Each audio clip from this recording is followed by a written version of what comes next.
I'm WRTV Investigates Kara Kenny. Indiana State Police is rolling out a new firearm, the Sig Sauer P320. We found it's faced safety concerns and questions across the country for unintended discharges. On a day with single-digit temps, WRTV Investigates bundled up at ISP's shooting range in Pendleton. Sergeant Scott Keegan is showing us their new service weapon, the Sig Sauer P320. And you said it's a little bit heavier? This is about a pound heavier than our original carry weapon. Sig Sauer stopped making ISP's current gun, a model they used for a dozen years. We began an explorative process to find a viable replacement. Captain Ron Galavis says ISP researched 7 different options from 3 different manufacturers and conducted all kinds of tests.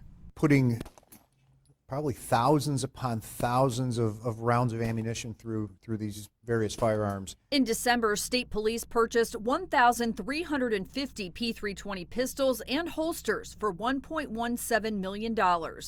It's not like we opened up a guns and ammo magazine and thought, that's a cool looking gun. I'm going to go to the website, quantity 1,300, click. It doesn't work that way. Once they decided on the P320, ISP introduced it to a small group of SWAT officers and firearms instructors, including Sergeant Keegan.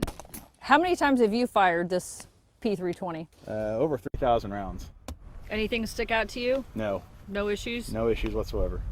But officers and civilians across the country have reported issues. Tampa police officer Bob Northrup told our sister station WFTS he was hurt after his P320 service weapon fired by itself. As soon as I touched my gun, it went off.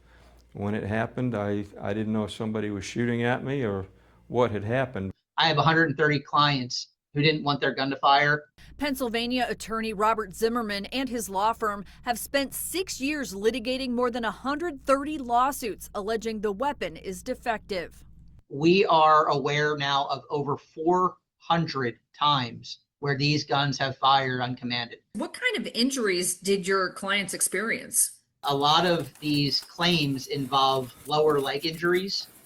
We've had clients who've had their legs shattered with multiple surgeries. We also represent, unfortunately, individuals who have died. One lawsuit alleges a Greensburg, Indiana man had to have his index finger amputated. The former Navy officer says his personal P320 discharged when he wasn't touching the trigger.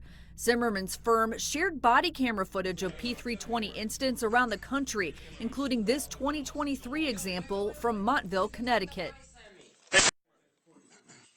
Watch again as the police officer's gun fires as he bends down. Body cams from 2022 show the moments after a Maine deputy was shot in the leg. He wasn't even touching the goddamn thing, it just went off. Yeah. Fellow deputies at the scene are confused as they look at his gun. It's still in the holster, isn't it? Yeah, don't touch it, big guy. In October 2025, the New Jersey Attorney General filed a lawsuit against Sig Sauer, seeking to halt the sale of the P320 handgun, which killed a New Jersey police officer due to its well-documented propensity to fire unintentionally. The AG's office listed departments that stopped using the P320, including Denver, Houston, Milwaukee, Chicago, and San Francisco. What is your response to that? You know, I'm not going to speak to anybody else's lawsuit. Again, we're going to fall back on the testing and the vetting process that we're completely, undeniably comfortable with. Captain Galavis says ISP sent firearms instructors to meet with Sig Sauer, and the officers picked which guns to test. So we did our own independent testing and our own independent vetting. What do you say to people that are concerned about the safety of the public and your officers? Trusting the internal processes that went into the selection and the ultimate purchase of this firearm, I think we would put that process up against anybody's process. We're still confident we're delivering to our personnel a safe product for their day-to-day use. You're confident that these are safe? I have every confidence that they're safe. The holsters purchased by state police are aimed at preventing holster intrusion, where something can get into the holster and make contact with the trigger.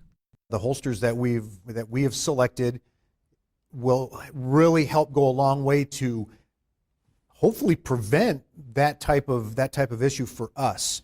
State police says at least 125 agencies around the state use the P320. WRTV Investigates contacted the State Fraternal Order of Police. Its president told us, "I haven't heard any negatives." State conservation officers bought the P320 in 2020. The DNR says, "We are aware of the claims related to this firearm, but have not experienced any issues."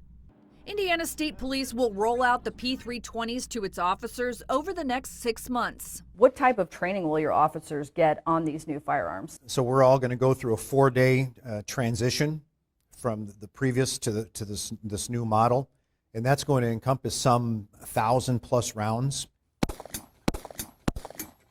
Additional training will be required multiple times a year. We reinforce those things so they become muscle memory, they become habit. So they can serve and protect.